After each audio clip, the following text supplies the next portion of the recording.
Halo Sobat Rebahan, selamat datang di channel Hiburan Kaum Rebahan. Admin akan melanjutkan cerita dari novel yang berjudul The Story of Lichen.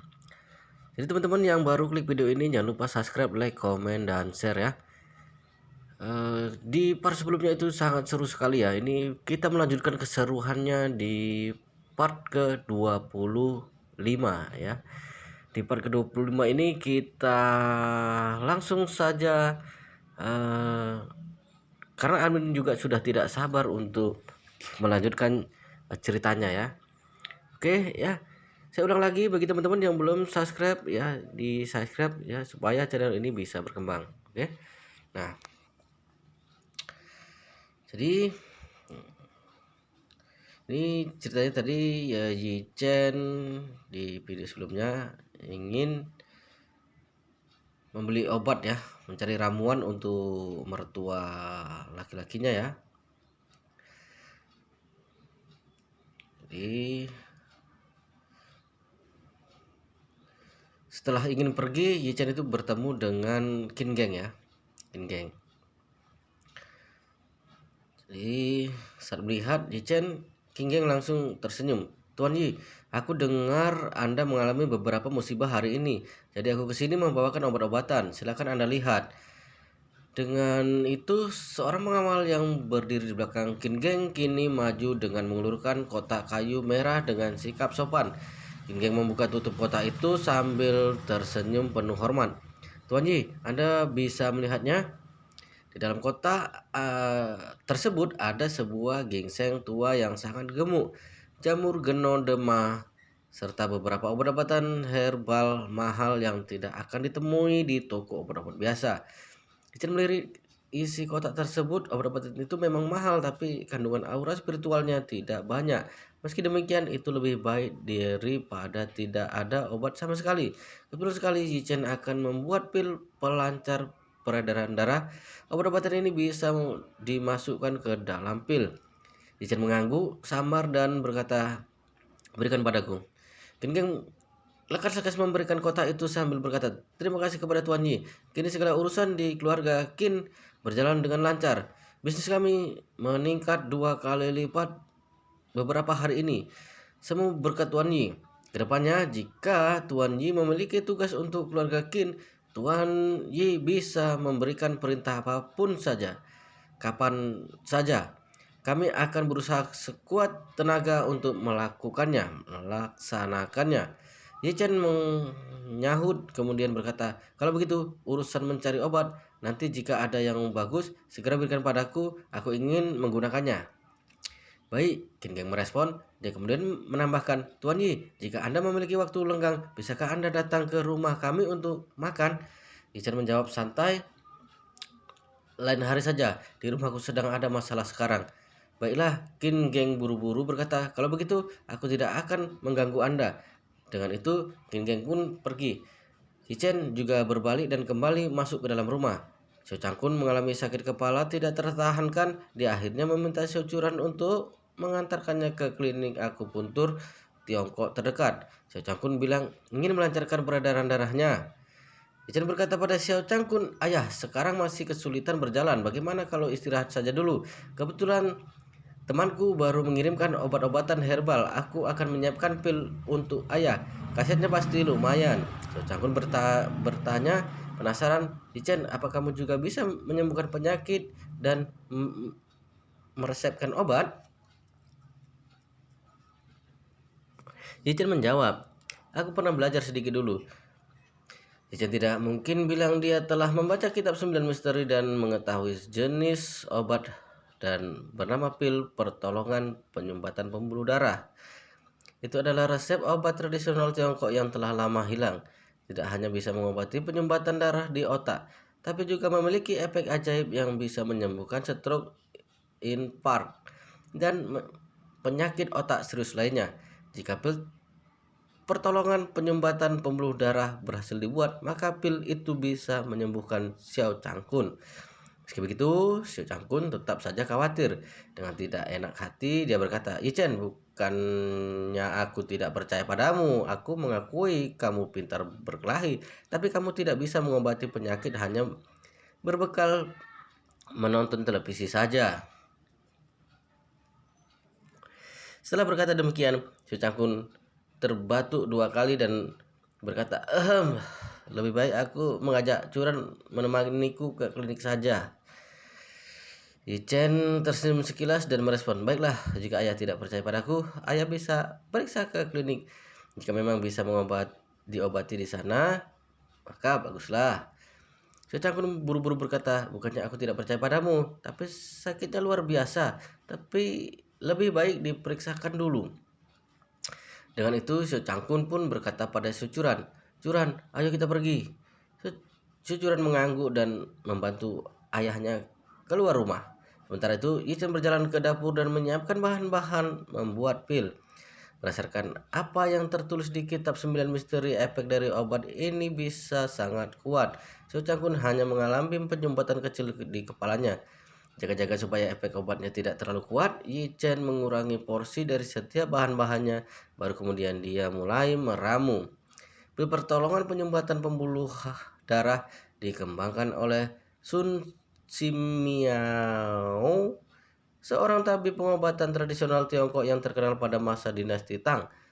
Karyawannya yang terkenal dan tersebar luas adalah Qian Jinfang dan materi medika baru dinasti Tang. Ada juga kutipan media zaman San yang merupakan catatan pribadi beliau dari dinasti sebelumnya. Banyak sekali ilmu-ilmu medis yang terekam dalam buku-buku kuno, termasuk dalam kitab 9 misteri itu sendiri. Dibandingkan dengan 2 buku sebelumnya, kutipan medis zaman San adalah yang ilmunya paling berharga. Tapi tidak banyak orang yang tahu buku tersebut pun kini benar-benar telah menghilang. Bahkan sebagian besar dokter Tiongkok belum pernah mendengar judul itu. Berdasarkan langkah-langkah dan resep yang ada di buku kuno, Yichen berhasil membuat satu kotak obat berisi 6 pil seukuran biji walnut. Tidak lama setelah obat selesai, Xiao Curan pulang bersama Xiao Changkun. Xiao Changkun masih menunjukkan raut wajah kesakitan. Dia jadi semakin kesulitan berjalan. Xiao Curan merasa benar-benar khawatir. Dia berkata, ayah, jika kali ini tidak berhasil, kita pergi ke rumah sakit saja. Bagaimana menurut ayah? Xiao Changkun mengibaskan tangan. Astaga, aku tidak ingin pergi ke rumah sakit. Terlalu merepotkan. Aku harus periksa darah, periksa urin, lalu melakukan foto rongsen. Lagi pula ini bukan sakit yang berarti. Jika harus melalui semua proses itu, takutnya aku malah sakit. Sekarang bagaimana kalau kamu bantu aku berbaring di sofa? Aku ingin beristirahat. Xiao Changkun pergi ke klinik akupuntur tradisional Tiongkok barusan, tapi dia tidak menyangka bahwa pengobatan itu tidak ada hasilnya. Kepalanya semakin sakit saja. Saat ini Xiao Changkun hanya ingin duduk dan beristirahat. Jika tidak, maka dia akan pingsan. Tidak lama setelahnya, Yichen keluar sambil membawa pil yang baru saja dia buat. Kecuran membaui aroma obat di udara. Dia bertanya dengan terkejut, Yichen, kamu sedang merebus obat? Yichen menunjuk ke pil yang ada di tangannya, lalu berkata, ayah, pil ini bisa melancarkan peredaran darah. Khasiatnya sangat bagus. Ambil satu dan cobalah. Xiao Changkun mengambil pil itu dan mengamatinya. Aroma obat herbal yang baru selesai dibuat langsung masuk ke indera penciumannya, membuat Xiao Changkun merasa segar kembali. Xiao Changkun bertanya dengan terkejut, obat ini kamu yang membuatnya? Benar, Yichen menambahkan, barusan selesai. Xiao Changkun bertanya lagi, kamu pernah belajar ilmu kedokteran? Yichen menjawab, aku dulu belajar dari seorang tukang sapu dari panti asuhan. Leluhurnya adalah tabib tradisional Tiongkok. Xiao Changkun memandang Yichen dengan tidak percaya. Kamu bersungguh-sungguh?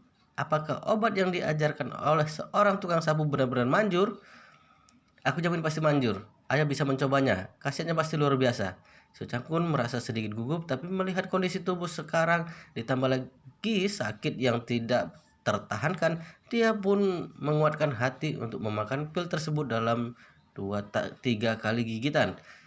Belum sempat securan menanyakan tentang asal-usul pil itu, dia melihat ayahnya sudah memakan pil tersebut. Dia buru-buru bertanya, "Ayah, bagaimana kondisi ayah sekarang?" "Sepertinya baru saja aku makan, tapi kepalaku tidak terlalu sakit." So Changkun juga terkejut mengetahui hal ini. Pil tersebut rasanya memang hambar, tapi setelah dimakan, So Changkun bisa merasakan udara segar yang mengalir ke ubun-ubunnya.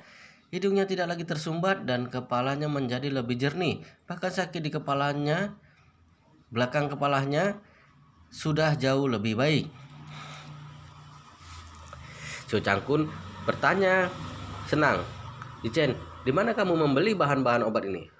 Yichen berkata, "Tadi Qin Geng memberiku obat-obatan tradisional.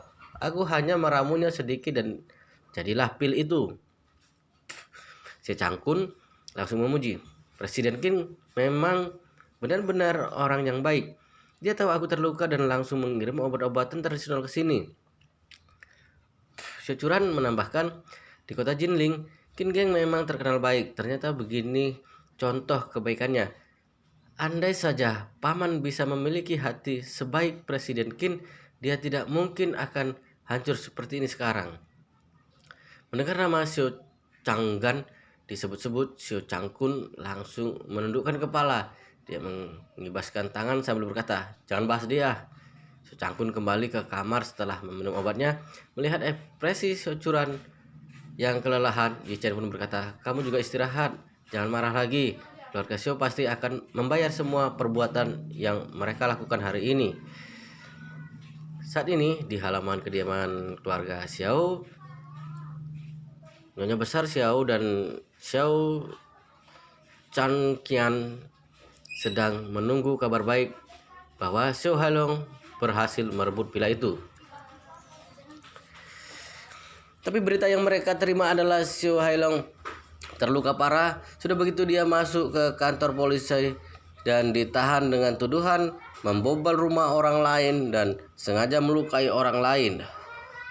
Hal itu membuat Nyonya Besar Xiao benar-benar marah. Nyonya Besar Xiao berkata dengan marah, "Ini pasti perbuatan Curan dan keluarganya. Benar-benar menggelikan."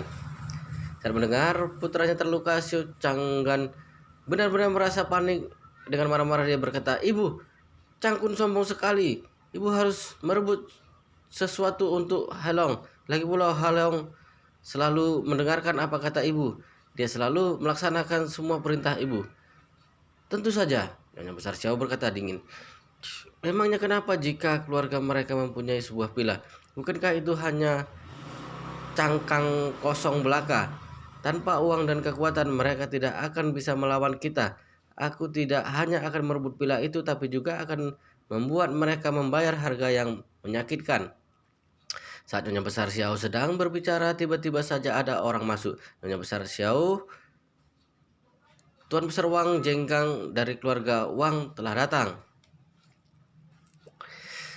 "Oh," Nyonya Besar Xiao lekas-lekas berkata, "cepat suruh dia masuk. Kebetulan sekali aku ingin bertanya padanya tentang kenapa dia mengirimkan villa itu kepada orang lain. Keluarga Wang adalah calon kerabat kita. Kenapa dia malah lebih peduli pada orang asing?" Baru juga selesai bicara, Wang Jenggang masuk bersama keponakannya Wang Yunfei. Mereka berdua datang untuk membicarakan tentang pembatalan pernikahan. Wang Yunfei sebenarnya sudah lama merasa bosan dengan Xia Weiwei. Alasan yang paling utama adalah keluarga Xia Weiwei terlalu berlebihan dan tidak tahu cara bersikap. Jadi ketika Wang Jenggang menyuruhnya membatalkan pernikahan, Wang Yunfei menurut saja dan tidak menolak. Melihat keduanya masuk, Nyonya Besar Xiao buru-buru menyambut dan berkata, "Ya ampun, besanku datang. Kenapa kalian tidak mengabariku dulu?" Wang Jenggang tersenyum sinis sambil berkata, "Nyonya Besar Xiao sangat luar biasa." Nyonya Besar Xiao tidak mengerti apa maksud ucapan Wang Jenggang. Jadi dia tersenyum canggung sambil berkata, "Kenapa Anda mengatakan itu?" Setelah mengatakan itu, Nyonya Besar Xiao langsung berteriak kepada Jenggang, Jarang-jarang Presiden Wang datang ke sini. Kenapa kamu tidak segera menyuruh mereka untuk duduk? Mereka ini calon besanmu. Aku tidak akan masuk. Wang Jenggang mengibaskan tangannya sambil berkata, kedatanganku kali ini adalah untuk membicarakan pernikahan di antara keluarga kita. Nyonya Besar Xiao berkata dengan nada menjilat, Presiden Wang, jangan khawatir. Kami memiliki etika yang tinggi dalam mengurusi pernikahan. Jika ada sesuatu yang Presiden Wang inginkan, katakan saja. Wang Jenggang berkata sinis, aku akan langsung ke intinya saja. Keluarga Wang telah memikirkannya baik-baik dan kami pikir jalan kita berbeda. Jadi kedatanganku kali ini adalah ingin membatalkan pernikahan Wang Yunpei dengan Xiao Weiwei. Apa? Anda ingin membatalkan pernikahannya? Nyonya Besar Xiao dan Xiao Changgan benar-benar terkejut. Xiao Weiwei yang berdiri di belakang langsung berteriak seperti orang gila. Kenapa? Aku dan kakak Yunpei sudah mengatur hari pernikahan kami. Saya berkata demikian, dia ganti menoleh pada Wang Yunpei. Kakak Yunpei, ada apa ini sebenarnya? Dan Wang Yunpei merengangkan tangan dengan canggung dan menjawab, keluargaku yang mengatur hal ini. Aku tidak bisa berbuat apa-apa. Keluarga Xiao berada di ambang kehancuran. Kedua keluarga sudah mengatur hari pernikahan sejak dini. Seluruh kerabat juga sudah diberi kabar, tinggal menunggu resepsinya saja di bulan depan. Di saat-saat seperti ini, keluarga Wang tiba-tiba ingin membatalkan pernikahan. Nyonya Besar Xiao sudah lama ingin berhubungan dengan keluarga Wang dan ingin bergantung pada kekayaan mereka untuk menikmati hidup. Sekarang keluarga Wang telah menyatakan pembatalan pernikahan, bukankah semua usaha keluarga Xiao akan sia-sia? Ditambah lagi, meskipun Xiao Weiwei dan Wang Yunpei tidak menikah, tapi mereka sudah bersama untuk waktu yang lama. Beberapa waktu silam, mereka berdua tidak hati-hati dan Xiao Weiwei pun hamil. Demi menghindari gosip masyarakat, Nyonya Besar Xiao menyuruh Xiao Weiwei menggugurkan kandungan. Nanti setelah menikah, mereka baru boleh memiliki anak secara resmi. Tidak disangka, keluarga Wang tiba-tiba langsung meminta pembatalan pernikahan. Bukankah ini artinya Xiao Weiwei sudah dipermainkan sejak dulu? Selain itu, Wang Yunpei sudah pernah membuat perut Xiao Weiwei membesar. Apa dia akan pergi begitu saja? Nyonya Besar Xiao bertanya dengan penuh amarah. Tubuhnya sampai gemetaran. Presiden Wang, kenapa Anda melakukan ini? Keluarga kami tidak pernah menyinggung kalian. Di samping itu, kami selalu menganggap Yunpei sebagai anak kami sendiri. Dia dan Xiao Weiwei pernah memiliki seorang anak, dan karena aku memikirkan reputasi kedua keluarga, jangan sampai mereka ketahuan punya anak di luar nikah, jadi aku menyuruh Xiao Weiwei menggugurkan anak itu. Kalian tidak boleh berbuat seperti ini pada Xiao Weiwei. Saat membahas soal anak, Xiao Weiwei langsung menangis. Wang Jenggang menyindir dengan berkata, jika ingin menyalahkan orang, jangan salahkan kami. Justru wanita tua sepertimu yang tidak tahu malu. Ini Nyonya Besar Xiao sama sekali tidak menyangka bahwa Wang Jenggang akan mencemooh dirinya sendiri. Nyonya Besar Xiao pun bertanya, apa salahku? Wang Jenggang bergumam, kali ini ingin merebut pilah yang kuberikan pada Yi Chen. Aku tidak ingin berhubungan dengan orang-orang yang tak tahu malu seperti kalian. Nyonya Besar tercengang, dia kemudian berkata, Tuan Wang, ini adalah masalah antara kami dengan Yi Chen. Kenapa Anda harus ikut terlibat di dalamnya? Wang Jinggang mencibir dengan dingin. Kamu adalah wanita tua yang tidak tahu malu. Pilah itu adalah hadiah yang kuberikan pada Tuan Yi. Berani-beraninya kamu merebut pilah itu. Apa kamu tidak mengaca bahwa kamu sendiri adalah kotoran? Nyonya Besar Xiao merasakan hatinya seperti ditusuk-tusuk. Wang Jinggang sama sekali tidak menghormati dirinya. Ya, keluarga Wang memang kaya, tapi apa hanya karena itu mereka lantas boleh menghinanya? Tetapi Nyonya Besar Xiao tidak berani membantah semua sekaligus. Sebab Nyonya Besar Xiao tahu bahwa dirinya ada di pihak yang salah. Ditambah lagi, Nyonya Besar Xiao tidak menyangka bahwa Wang Jenggang begitu menghormati manusia sampai seperti Yi Chen. Sebenarnya apa alasannya? Pada saat ini Wewe duduk bersimpu di tanah. Dia melihat Wang Yunpei sambil menangis dan berkata, "Kakak Yunpei, aku pernah mengandung anakmu. Kamu tidak boleh mengabaikanku begitu saja." Wang Yunpei yang berdiri di sebelah berkata dengan santai, "Jika ingin menyalahkan, salahkan saja nenek dan ayahmu. Oh iya, salahkan juga kakakmu." Usai berkata demikian, Wang Yunpei menambahkan, "Ditambah lagi, kalian bahkan berani memukul Paman Li. Tahukah kalian bahwa Paman Li sudah tinggal bersama keluarga Wang selama 40 tahun dan pernah menyelamatkan nyawa ayahku. Paman Li melihatku tumbuh besar. Waktu kecil aku pernah jatuh ke sungai. Paman Li juga yang menyelamatkanku. Jika tidak, aku pasti sudah mati dari dulu. Bagiku Paman Li sudah seperti kakekku sendiri. Dan kalian berani memukulnya hanya karena ingin merebut pila itu. Hal tersebut sudah keterlaluan. Aku tidak sudi menjadi menantu laki-laki di keluarga tak tahu malu seperti kalian. Dan kalian jangan harap Xiao Wei bisa menjadi menantu wanita di keluarga kami." Xiao Changgan yang berdiri di samping memucat ketika mendengar kalimat yang diucapkan Wang Yunpei. Nyonya besar Xiao juga terlihat ketakutan dan gemetaran. Mereka mengira Paman Li hanya seorang pelayan biasa. Tidak disangka perannya begitu penting dalam keluarga Wang. Nyonya besar Xiao sangat amat menyesal jika tahu begini kejadiannya. Dia tidak akan merebut pila itu. Sekarang selain tidak bisa merebut pila, pernikahan cucu perempuannya juga berantakan. Padahal tujuannya menempel pada keluarga Wang adalah untuk memanfaatkan kekayaan mereka.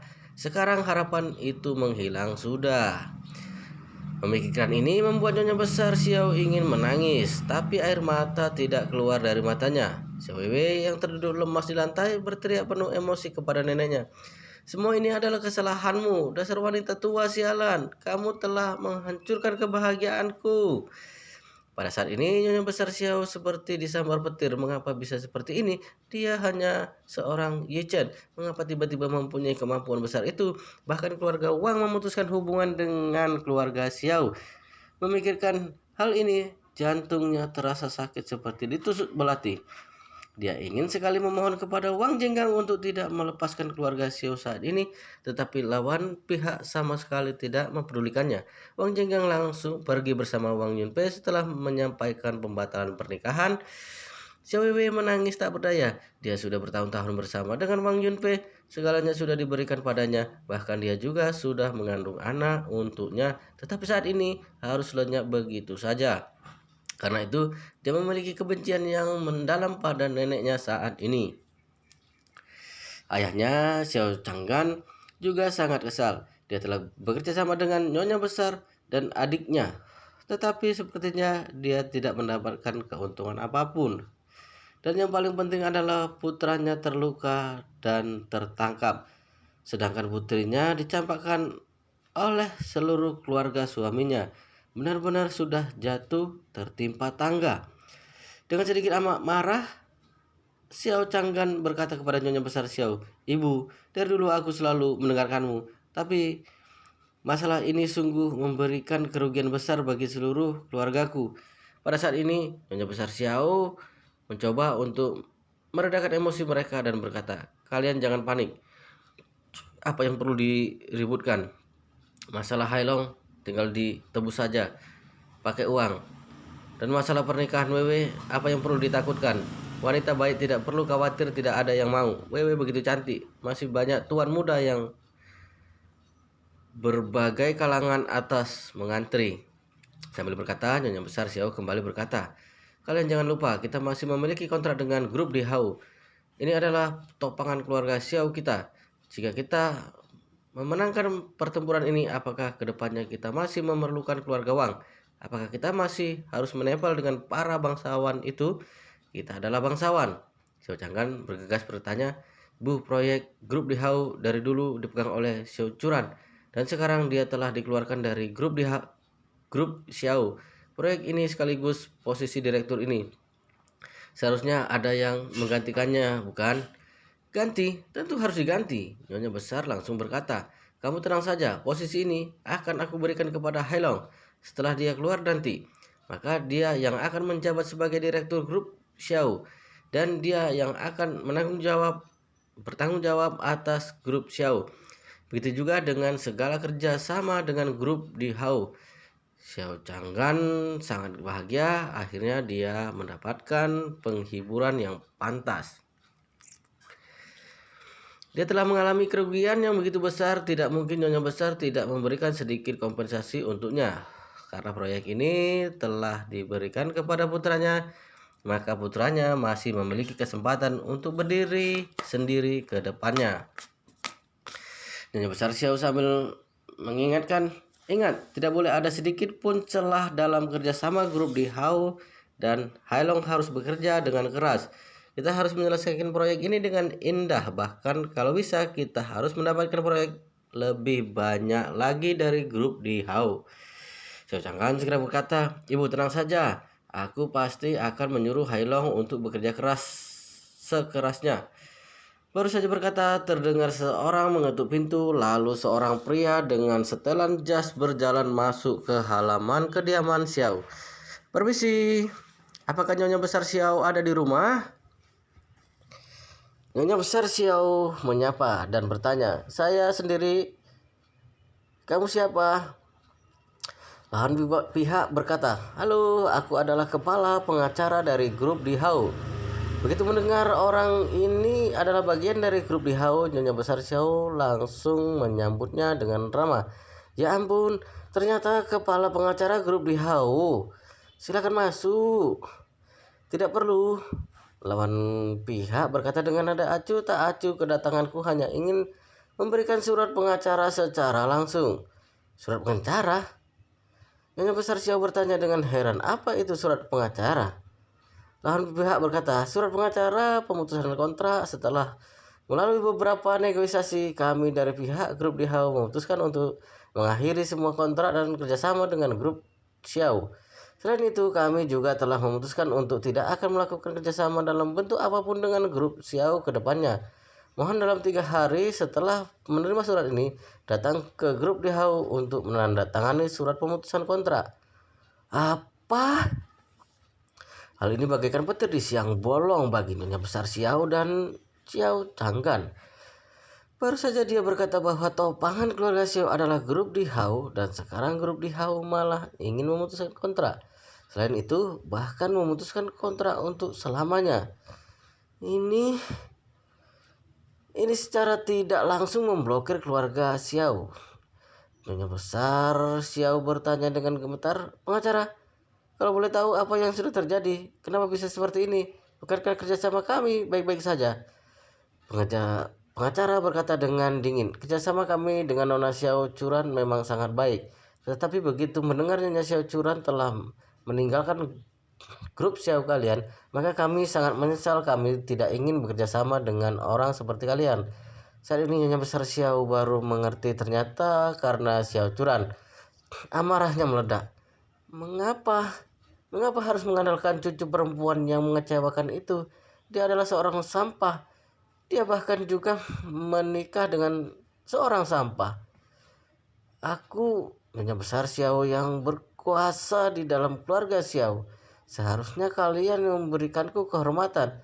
Tetapi kenapa hanya kehormatan padanya?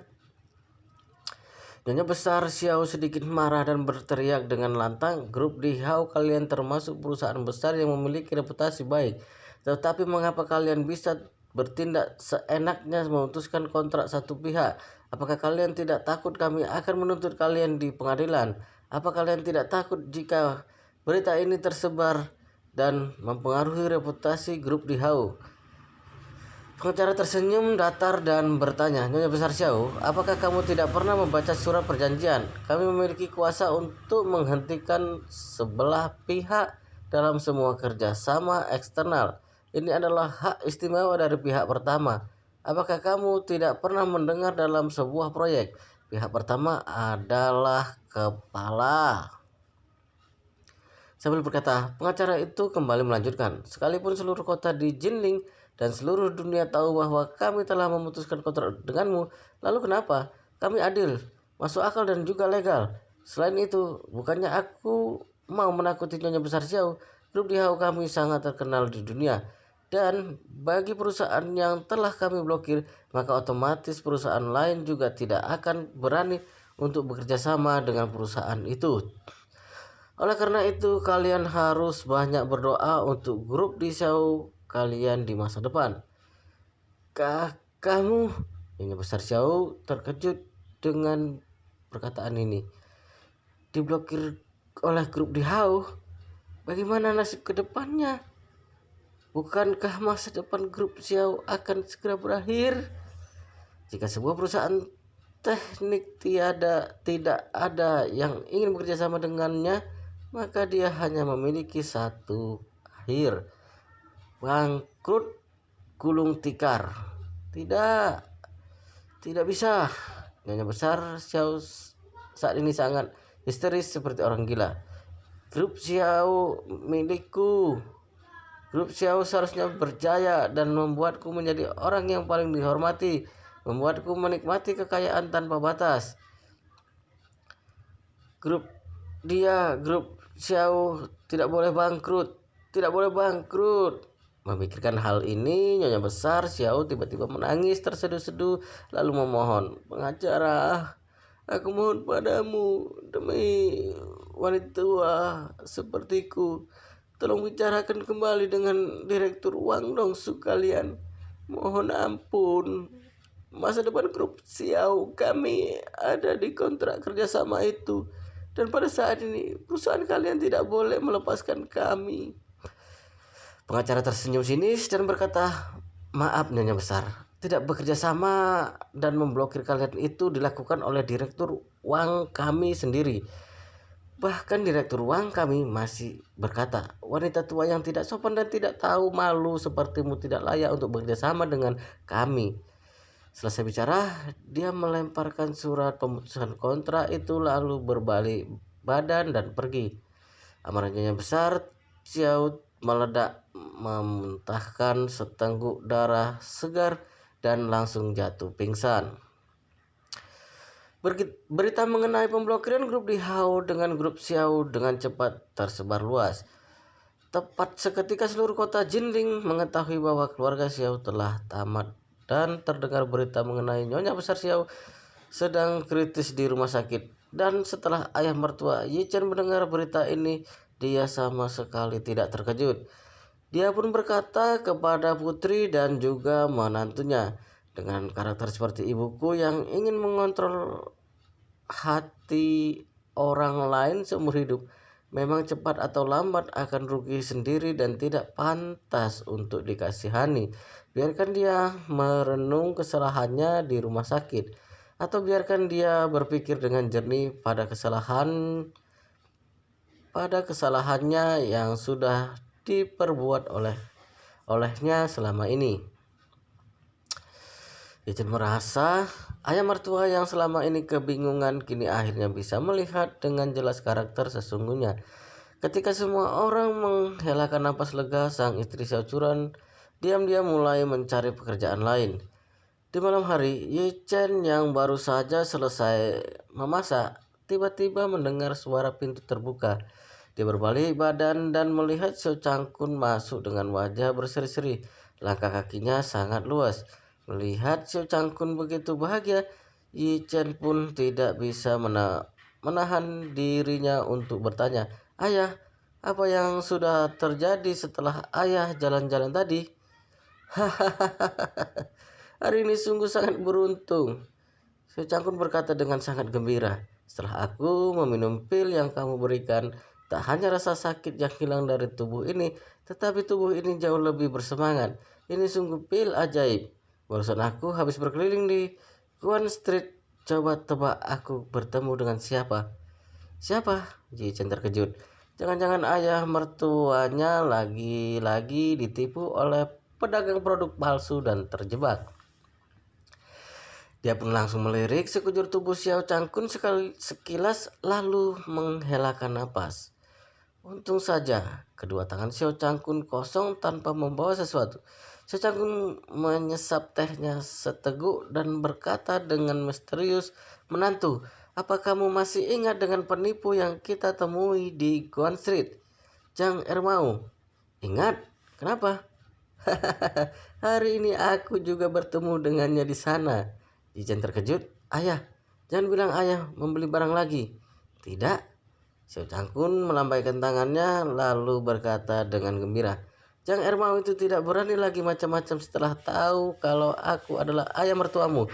Dia tidak hanya memberiku satu buah gantungan giok tua, tetapi juga membantuku menjual pilku. Chen mengerutkan keningnya. Jang Ermau memberikan gantungan giok tua ke ayah mertua. Bisa saja itu barang palsu, tetapi anehnya dia juga membantu ayah mertua menjual pil. Pil apa? Itu obat peredah memar dan luka yang kamu buat untukku. Pil pertolongan darah apa itu? Xiao Changkun menepuk pahanya dan berkata dengan penuh semangat.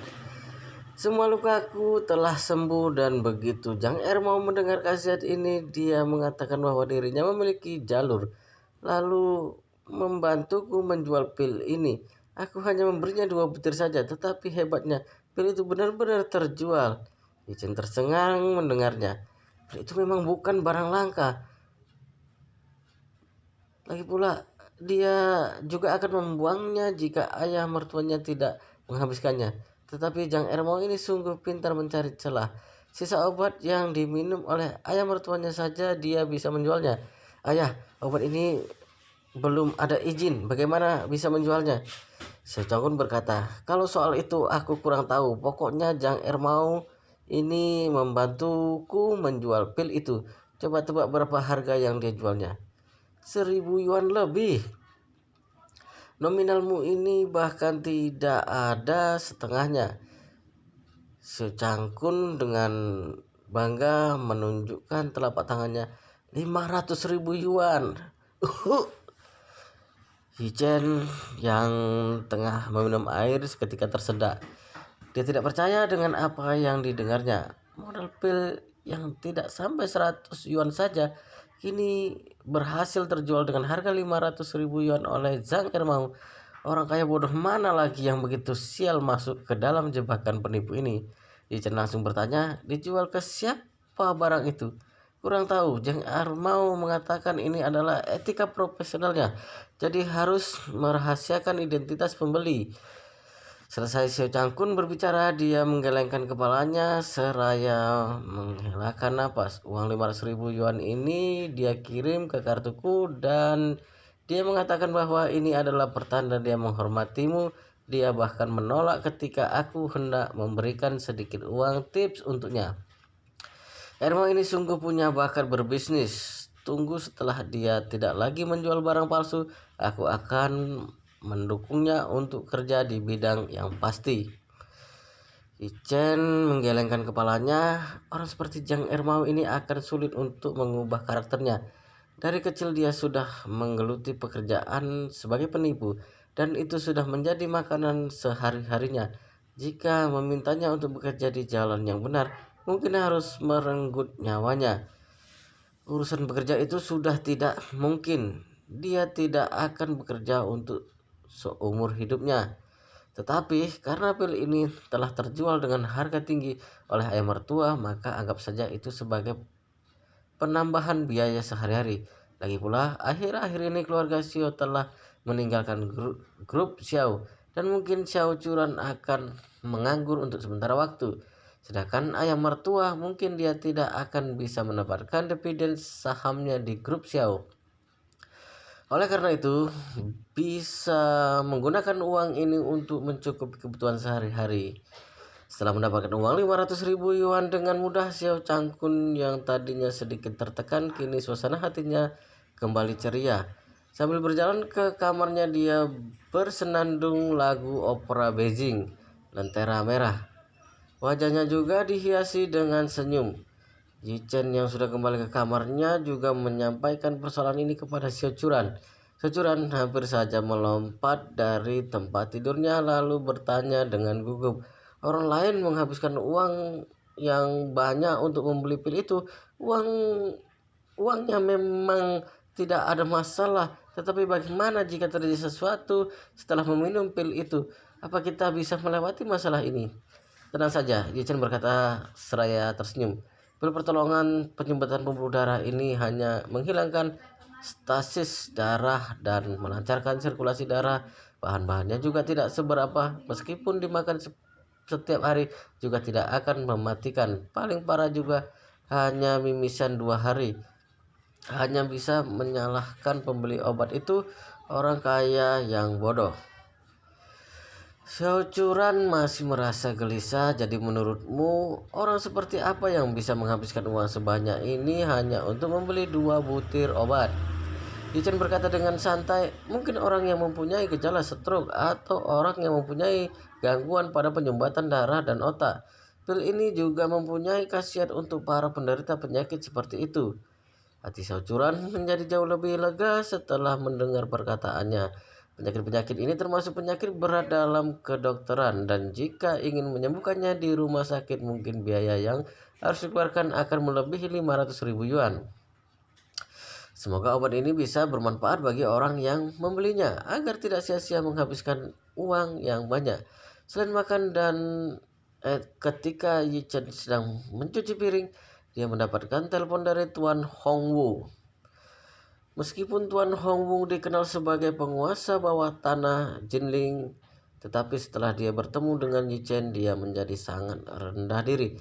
Dan walaupun Yichen tidak terlalu mempedulikannya, tetapi tidak bisa dipungkiri bahwa Tuan Hongwu sangat pengertian. Terakhir kali ketika Wong Dao pun ditindas oleh orang lain, dia juga telah membantunya menyelesaikan sedikit masalah di bangsal rumah sakit. Jadi pada saat itu Yichen telah berjanji padanya bahwa akan memberikan dia sebuah kesempatan emas, dan Yichen sungguh tidak menyangka kali ini dia menelponnya terlebih dahulu.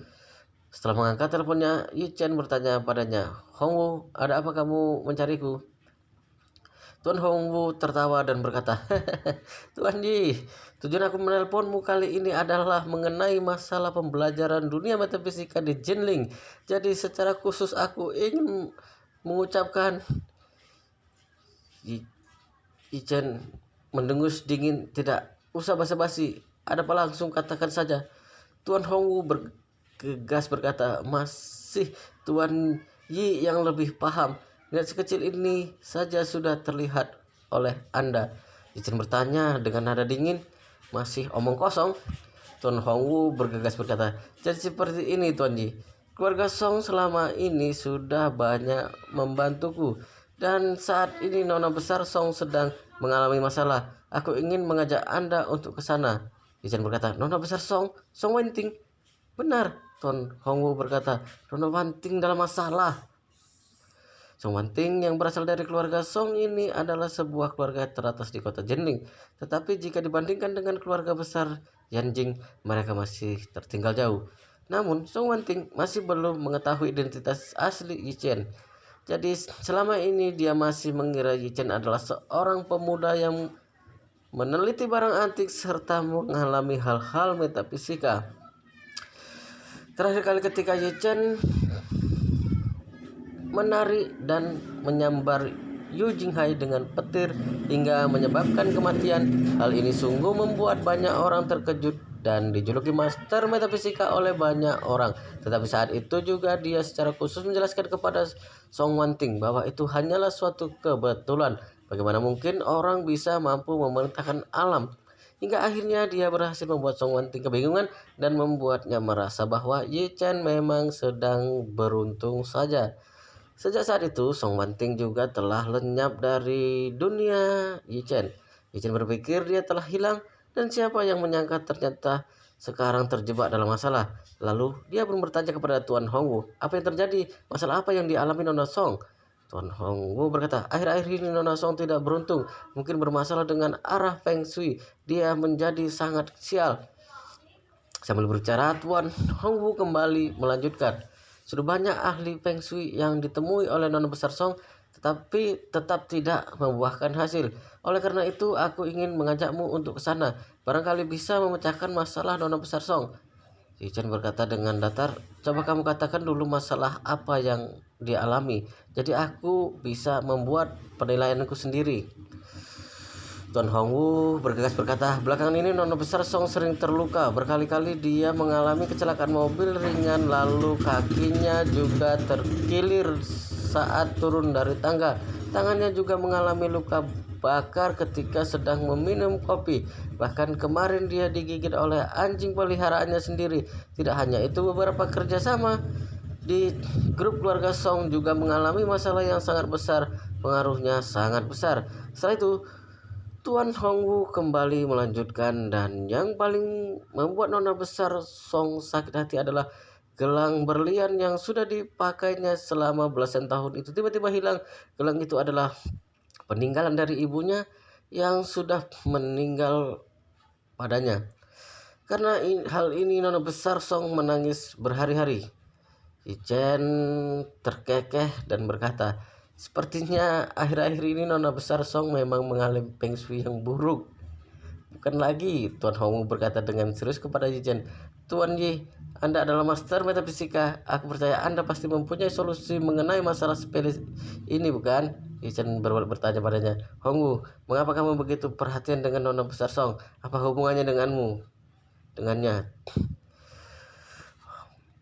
Hongwu berkata dengan panik, sejujurnya kakek dari Nona Besar Song adalah donaturku.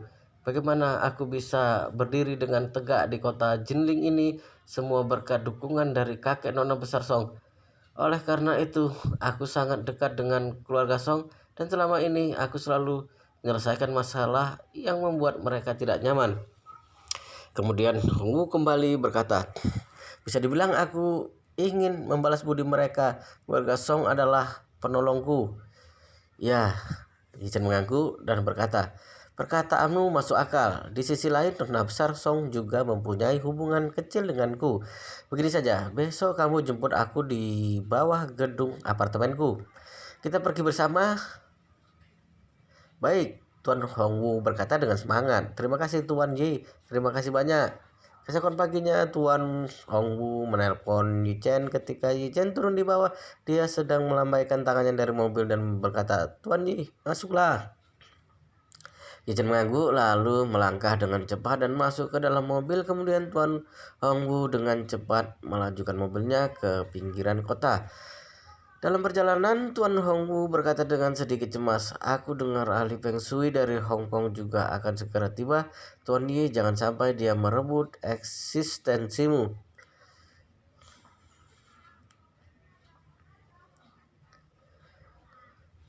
Sambil berkata, dia kembali menambahkan, Nona Besar Song adalah penerus keluarga Song dan akan segera mengambil alih seluruh keluarga besarnya. Jika kita berdua bisa menyelesaikan dengan baik, maka keuntungan tak terbatas sudah menunggu kita di depan mata. Ichen tersenyum dan berkata, Hongwu, kamu ini tidak konsisten. Kemarin kamu masih mengatakan bahwa ingin membalas budi, tapi sekarang malah ada niat terselubung. Ternyata kamu ingin menjilat Nona Song.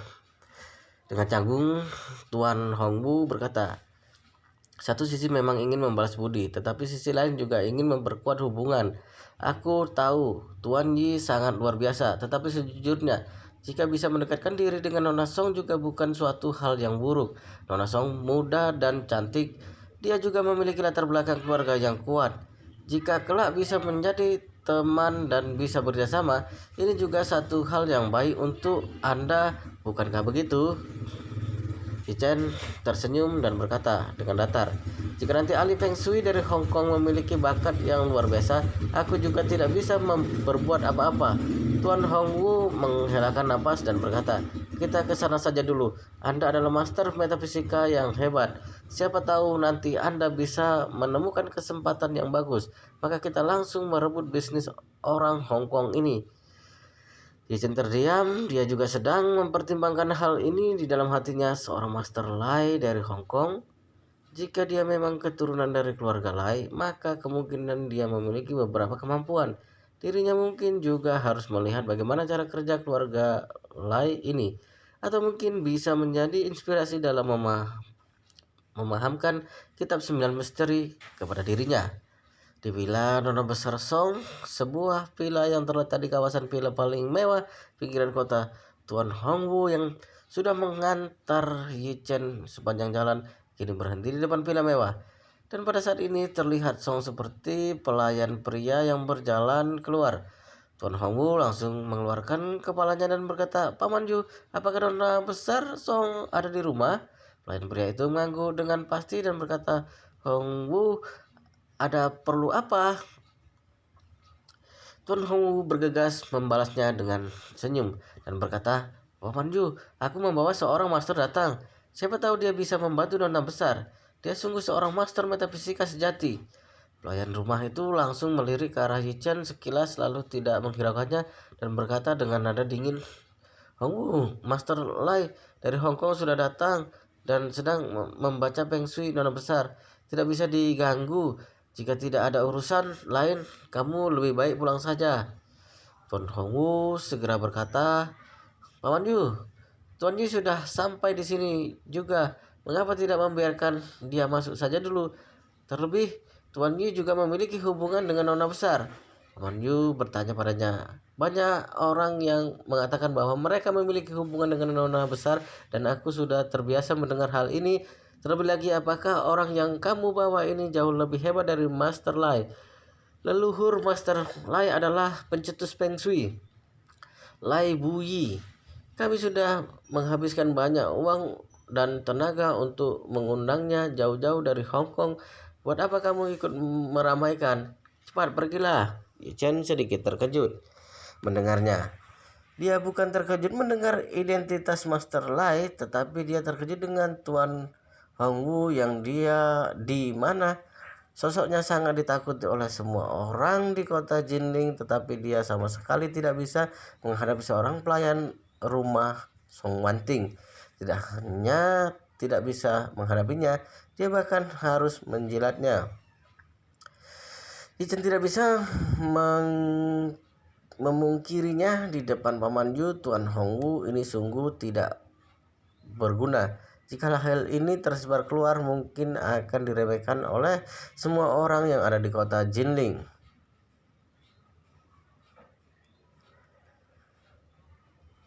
Oke guys, di part 25 ini sampai sini dulu ya. Kita akan lanjutkan di part ke-26 di video selanjutnya. Teman-teman yang terus mengikuti cerita dari novel The Story of Yi Chen ini sampai di sini, jangan ketinggalan di video berikutnya ya. Jangan lupa yang belum subscribe di subscribe dan klik lonceng notifikasinya. Jika kalian menyukainya, di like dan bagikan juga ke teman lainnya biar teman lainnya juga mendapatkan hiburan ini. Oke, kita lanjut ke part berikutnya.